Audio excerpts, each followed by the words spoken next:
Hey everyone, welcome to this conversation. We're going to have a lot of fun tonight because I'm going to be talking about the most incredible thing that's going to have everything to do with what causes your suffering.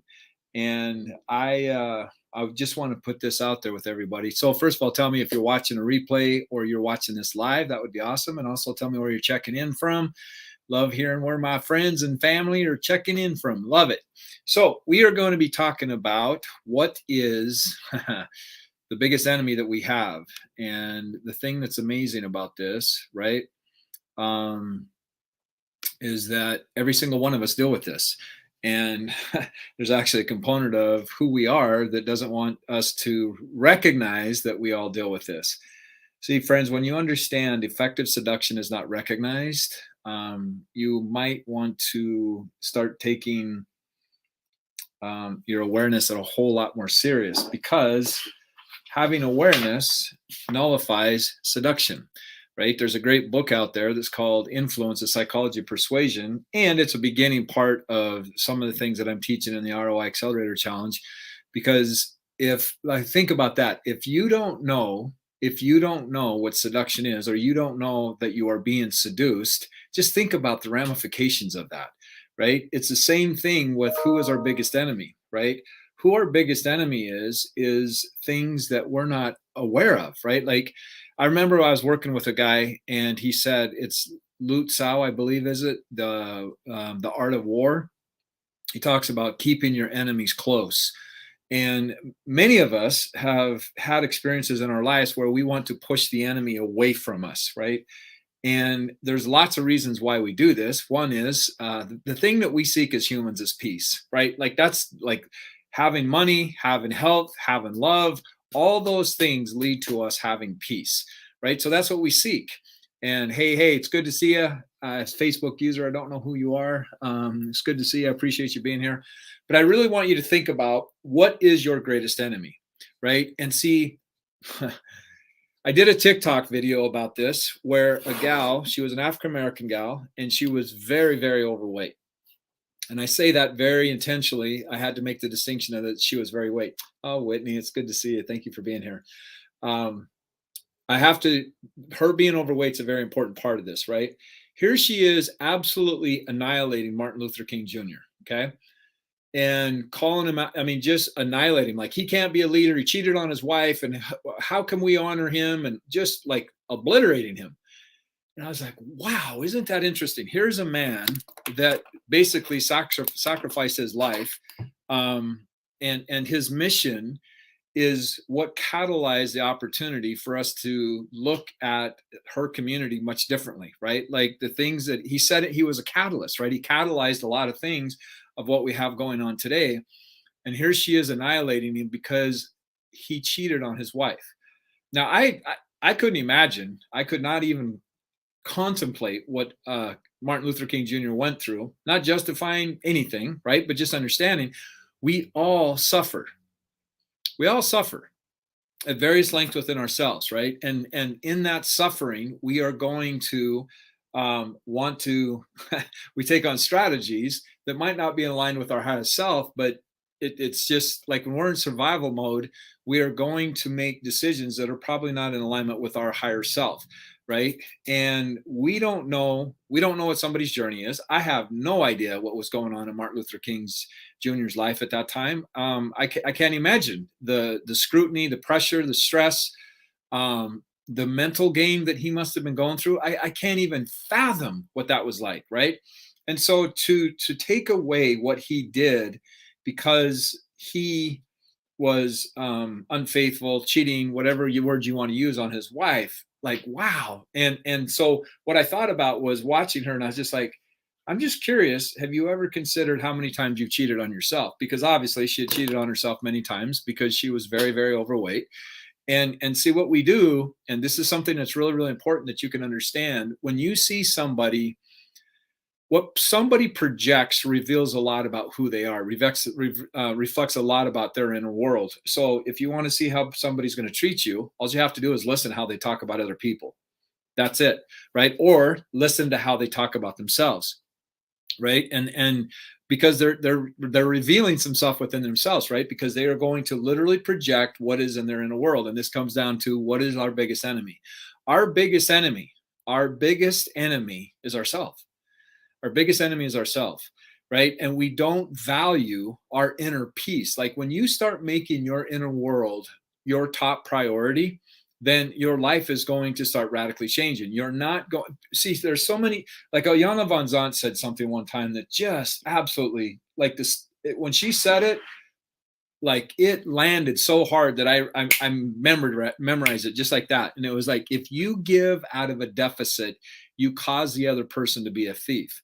And what she meant by that, how it landed for me, or how I interpreted that, is that when we are giving out of desperation or survival or a lack mentality, and we give to get, then what ends up happening is that person has something that we should have been giving to ourselves, right? And really understanding that how we treat ourselves is how we are going to believe how other people see us, right? And like people, like it's amazing. I get on TikTok and I can't believe how many times people call me Howie Mandel, and I'm like, wow. At one point in my life, that would have really triggered me. Today, it's like, dude, whatever, right? Because like Howie Mandel's Howie Mandel, right? And it's being able to understand everything that triggers you is something within yourself that wants to be transcended, right? And what we do is, as high achievers, as entrepreneurs, it's amazing how much stuff we carry and we don't even recognize that we're carrying it, right? Like you've heard me say this many times if you watch a number of my videos, is that um, the straw that broke the camel's back, right? How many things are you taking on in your life that's impacting your ability to step into a higher level of vibration, right? How many things, how do you, like, and here's the amazing thing. Here's the amazing thing that amazes me. And I get it. It was part of my journey as well. People are so easily offended, but yet they never look at how they talk to themselves. That right there is the biggest enemy. See, and darkness is so seductive, right? What darkness wants to do is divide us, right? So darkness is going to use strategies like, see, look at that person. That person made you feel this way. And what we end up doing is giving our power to everything on outside of us. There was a quote that I read when I first started this journey. It says, we literally give people the power to kill. Right. And it might not be literally kill us physically, but it's like shuts down parts of who we are. And I've done this long enough to know that the thing, like I had one client that was barely making $10,000 a month, right? Barely making $10,000 a month. And within 6 months, he was doing well into $100,000 a month. And then we kept working. And then he was in the $250,000 a month, right? Excuse me. The thing that was holding him back was him being humiliated, like he was humiliated as a child, right? He didn't want to be wrong. So think about that as you're expanding. What are the things inside of you that are getting animated, that wants to protect you from experiencing what you experienced as some point in your life, right? And this has landed for me. What I'm about to share with you is massive. This is so massive. I would encourage you, if you're not taking notes, that you would want to take notes from what I'm about to tell you. I didn't read this anywhere. This has just landed on me because I've been doing the, oh, by the way, got to put this up there because this is why we are here, because I want to get you guys all into the ROI Accelerator Challenge, because like what I'm teaching in there is just, it's mind blowing. It is the best work that I have done. Helen, it is great to see you. Right. So what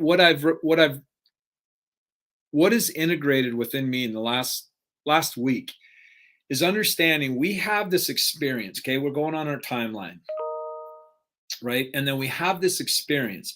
Now, this experience, we are a child and we have an authority figure in our life that is telling us certain things or showing up in a certain way. And that is making us feel humiliated, right? Like we feel all this energy and it's intense, right? Well, then as we become an adult, what's happening is we have experiences or illusions in our head that we think we're going to experience it when we start expanding. So what we do is we literally become the perpetrator and communicate to that part of us the same way that the perpetrator did when we took on the humiliation. We talk to ourselves that way to prevent experiencing the same humiliation and not understanding that we are actually perpetuating. What we resist will persist, right? Like what I just said right there is so important, right? Because if our inner world is not aligned with our outer world, we're going to suffer. And the further apart our inner world gets from our outer world, the more we're going to suffer, right? And think about like going back to Martin Luther King Jr. Again, I'm not, this isn't about justifying anything. Like I'm a human. I have made some very destructive decisions where I've been hurt, other people have been hurt. Like this is all part of my journey. And it's not that I'm okay with it. I've embraced where I was at that time of my life that I made those decisions, right? And so this is what ends up happening. Like think about Martin Luther King Jr. Like no, none of us can comprehend what he went through. Like there's some people that might relate to it, certain aspects of it, right? But leading people and watching them getting massively beat up and all the things that I watched the movie Salem. Like if you haven't seen the movie Salem, I encourage you to watch that movie. And just went through all of that stuff. And then here's somebody in this generation just annihilating him because of her own pain of somebody cheating on her, where in fact, how many times have we cheated on ourselves, right? Like this is so important because most people will not take accountability for how they've showed up in relationships that ended up causing the breakdown in the relationship, whether it's friend, business, intimacy, whatever it is, right? Like, how did I create what ended up happening that ended up dissolving this relationship, right? It's not about blame, but see, this is what causes the breakdown is that most people aren't. Napoleon Hill did this. Like when you sign up for the ROI Accelerator Challenge, I'd encourage you to take the VIP because you're going to get access to the Law of Success course that I put together. But the thing that Napoleon Hill, after interviewing 16,000 people, the thing that astonished him more than anything else was people's inability to get honest about their inadequacies. We don't want to look at our dark side. And as long as we don't look at our dark side, guess what? The adversary can have its way with us, right? As long as we don't put light in there, right, or bring darkness to the light, we are going to be seduced to believe things that are not in our highest self, right? And so it's cause and effect, right? Like there's nothing that happens by mistake in this world. There's nothing that happens by mistake in this world. So the more that we can really take responsibility for looking at what part did I play in this, right? And until this becomes a way of life for you, like this is why I love AA, right? Like step 6 and 7, made a list of all our defects of character and became willing to let go of them, ask God to remove all our shortcomings. And I can't remember the whole thing about it, but it really got us to look at people going through the 12 steps. It got me to look at how was I showing up in my life. And since then, it's put me on a journey where I like lots and lots of things have given me opportunities for me to see how I show up in my life and why I'm creating what I'm creating, right? And there's a part of us, our shadow just does not want to be exposed. And so the more you can learn to love, see, these are the parts of us we want to reject, right? Like that's why we don't want to look at them. But when we understand to love every single aspect of who we are, right? And the more we understand that our subconscious is serving us, this is super important. I would write this down verbatim, what I'm about to tell you, and exactly the way I say it.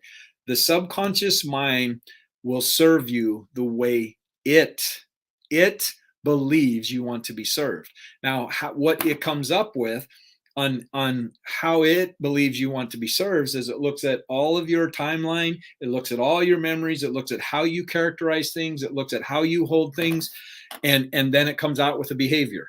Okay. So, and what's important about this, we have to be congruent with how we characterize somebody, right? So, case in point, if you've had experience with a Doberman, okay, we'll use a Doberman. I've had 3 Dobermans.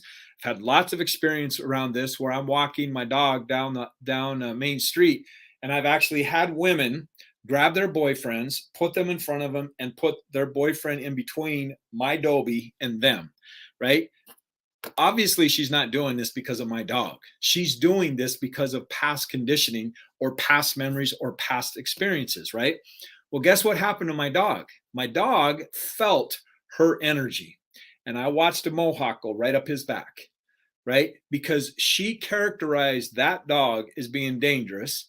Okay. And because she characterizes being dangerous, now she has to be congruent and her energy shows up that way. My dog felt it, right? If you think bald Caucasian guys, tall, bald Caucasian guys are part of white supremacy, you are going to approach them that way, and they will, at an unconscious level, feel that energy, right? So when we can start taking responsibility for how we show up and understand how I characterize people is how I have to hold them.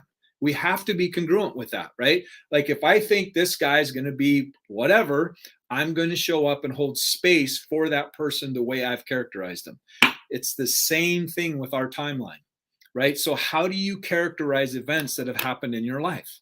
Right? Because think about, how do you hold past relationships? If you've had past relationships that didn't turn out the way that you wanted them to turn out, right?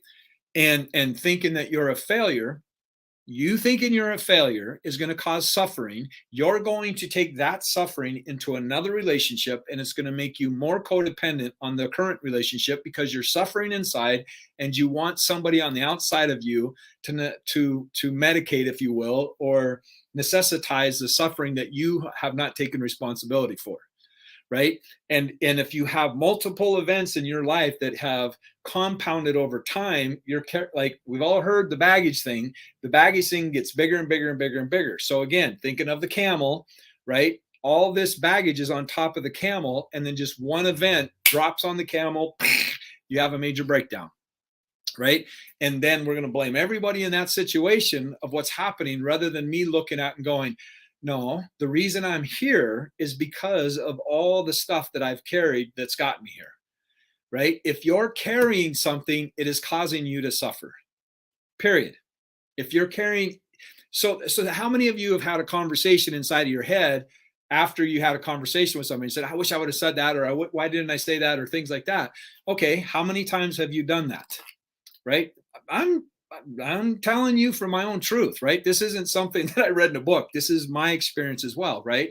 Or you had something happen in a relationship, and rather than caring for yourself, rather than caring for the relationship, you just carried the interpretation of the experience that you've had and never cleared it up with a person. So now you have this thing inside of your subconscious that you've been carrying, and now that's impacting your ability to what's going to be created in the future, right? This is what darkness loves. Darkness loves this, right? Because you're going to suffer. And when you are suffering, you are very, very, very vulnerable. You are very susceptible to buying into making very, very inappropriate choices, right? So you, my friend, are the one that causes your suffering. Right. Now, absolutely, there's trauma, trauma, all that kind of stuff, right? Like don't take that somewhere that it's not. Like if somebody comes up and hits me in the face, right? That's going to hurt. Like it's going to hurt, right? And I still get to look at, how did I create that?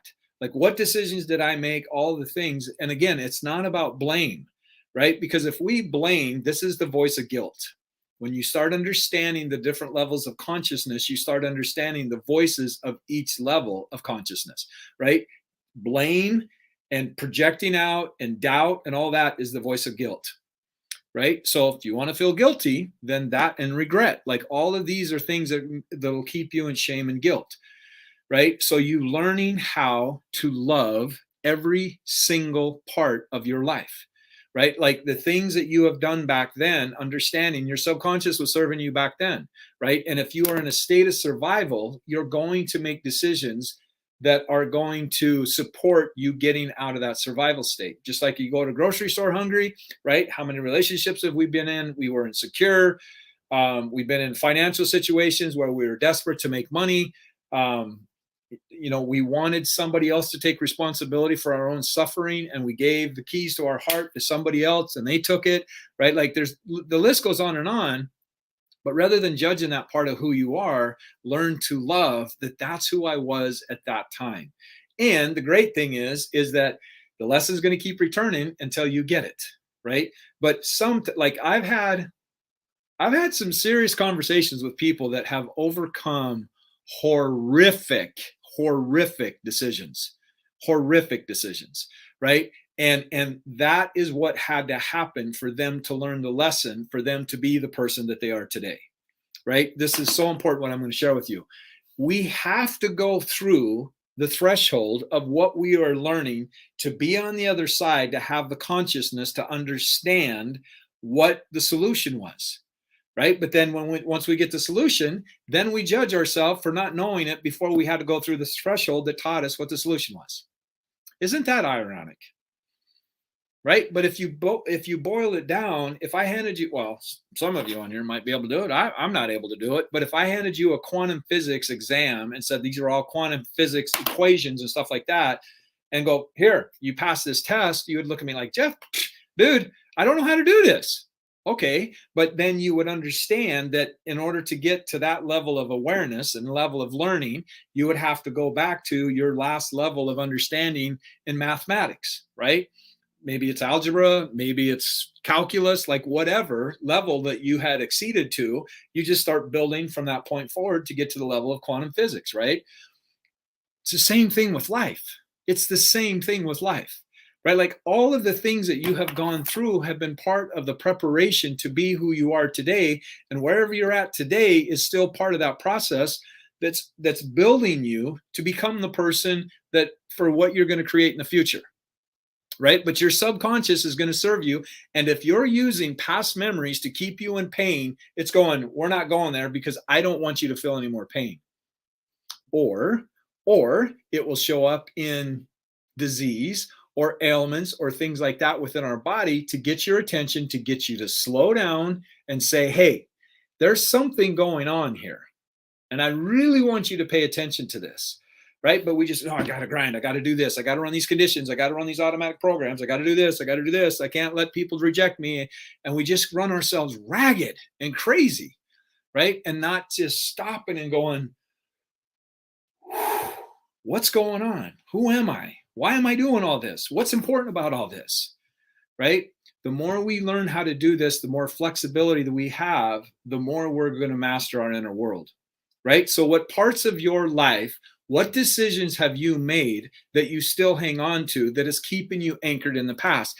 Because whatever is anchored in the past, you are going to create a perception, which is going to project it out into the future, that's going to impact your ability to stand in that greatness, right? So what memories in the past, decisions that you've made, situations you've been in, experiences that you've had, whatever it is that has caused emotional pain, mental pain, could be mental pain as well, but whatever it is in the past that you get to transcend, what is holding you back there, right? Like that's a question that I would get you to really, really ponder, because that's the very thing that's holding you back from stepping into your greatness at whatever level that is, right? Like think about that, right? What is it that you want to create in your life? And getting really clear. Now, understand this. Like when I ask people that question, what do you want to create in your life? Well, I just want to be debt free. Okay, that's what you don't want. What do you want? But what keeps them from stepping in what it is that they truly want is the decisions that they made in their past. And I was wrong at something like I don't know about most of you, but when I went to school, they used to put the test scores up on the wall with big O Fs on them. And those Fs like was humiliating. You'd walk up. Of course, I don't know if I ever had one, but I watched people's faces that ended up having it, and they were just absolutely humiliated. See, it might not have happened to us. We might have observed it. That's the other component of it too, right? Think about how much of your, so 0 to 7 is your imprint year. 75% of what we know is by the age of 5, right? By the age of 5, like think about 0 to 5, how much of that in the beginning, you didn't even know what words were. You didn't even know what words were. You didn't know what communication was, right? That didn't even, like your cognitive ability doesn't even start coming on the scene until around 5, 6 years old when your conscious starts showing up, right? But before that, everything's intuitional. Everything is intuitional, right? And so you are making decisions about your life. And of course, our subconscious takes everything personal, right? So you've made lots and lots of decisions that you've never gone back and challenged what was, where did I get that? Right. And here's how our conscious mind shows up. Your subconscious is communicating with you all the time. It wants to give you feedback. It wants to give you the answers. You learning how to communicate with it is really important, which I teach in the ROI Accelerator Challenge, right? But what happens as soon as it pops something up, our conscious mind pops in and says, nope, that can't be right. And you just shut it down. You shut it down, right? Because why? I don't want to be wrong. I don't want to be wrong. And our ego is going to fight. Like, how many beliefs do we fight for and we don't even know where the heck those beliefs came from? Like, welcome to humanity.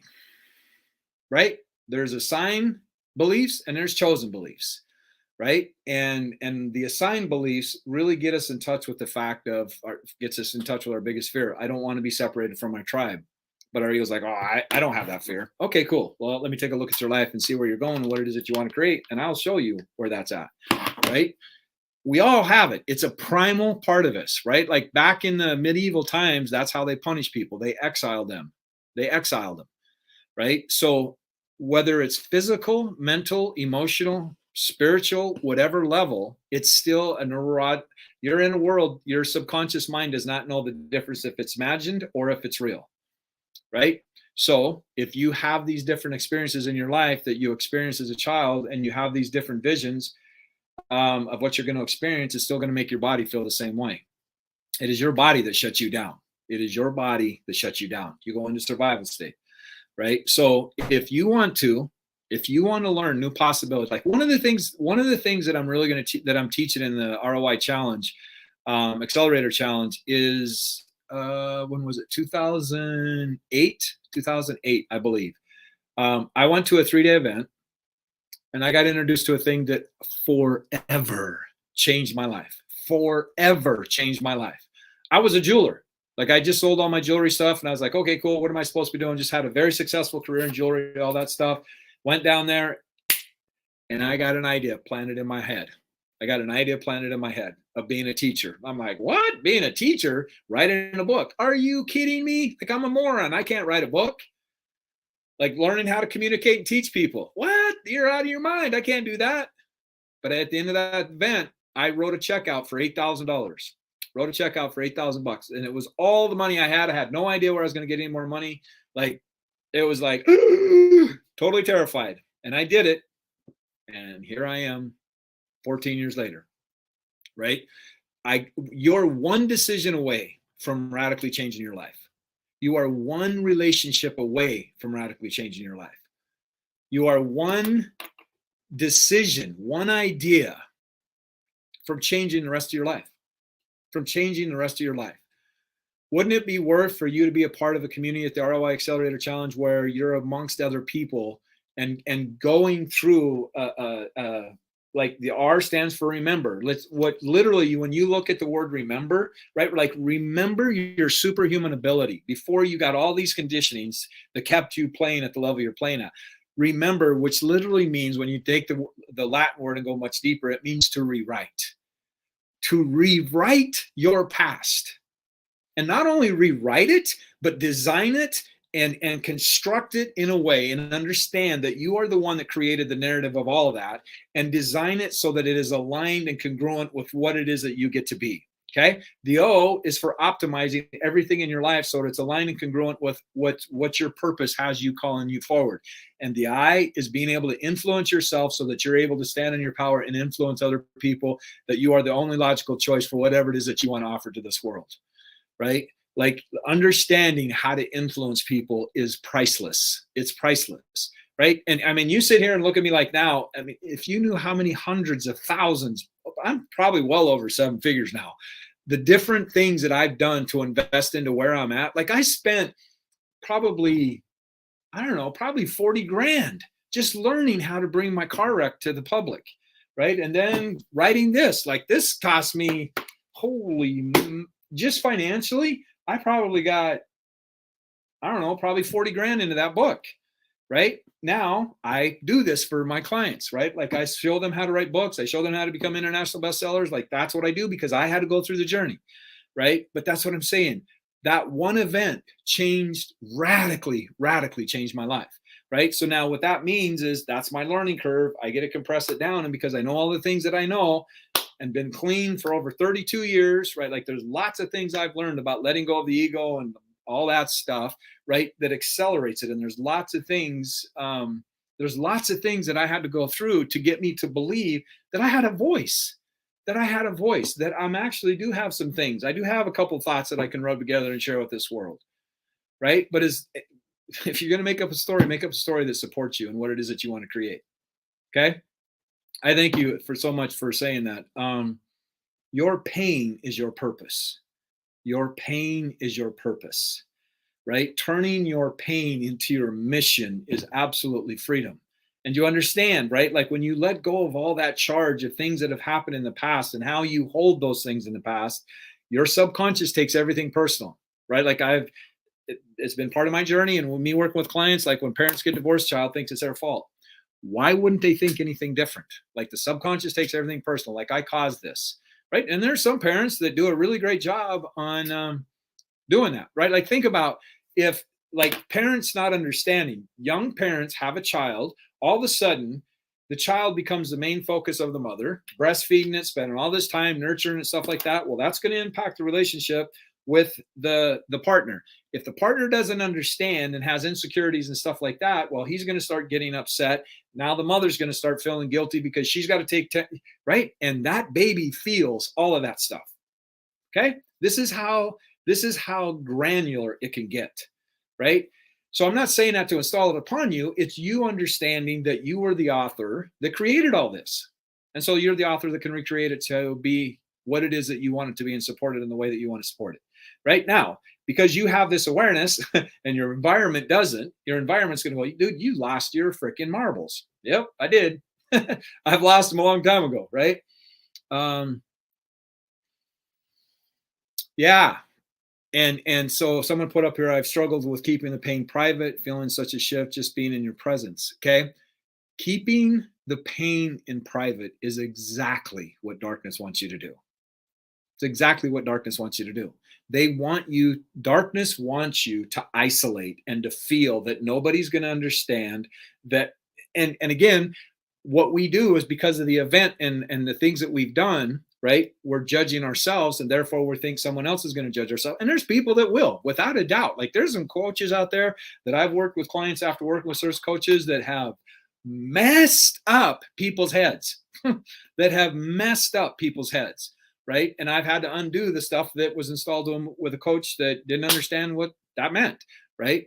But you having a safe space, oh my gosh, just like the freedom and release of the pain is amazing. Yeah. I mean, and this is the other thing. Healing is not linear, right? It's not an event. It's not like you get to this one spot and it's over. No, it doesn't happen that way. Every time you expand, you're going to get introduced to a new part of who you are, right? If you don't believe me, if you don't know how to play golf, go learn how to play golf. Okay. You'll get into new touches, new points of how you talk to yourself. Okay. So I got to get running. I got to be doing a class tonight. Super excited about that. Teaching everybody how to create bonuses for whatever it is that they want to create. If you haven't signed up for the ROI Accelerator Challenge, get over there. Like there's amazing things happening. It's I could go on and on of all the different things that are happening, what people are creating. It's amazing. So much love to everybody. Thank you for being here. I will not be here Thursday. I'll be here next Sunday. So I appreciate you all spending your evening with me. Much love. And as always, live like your life depends on it because it does. Take care, everybody. Much love. Take care.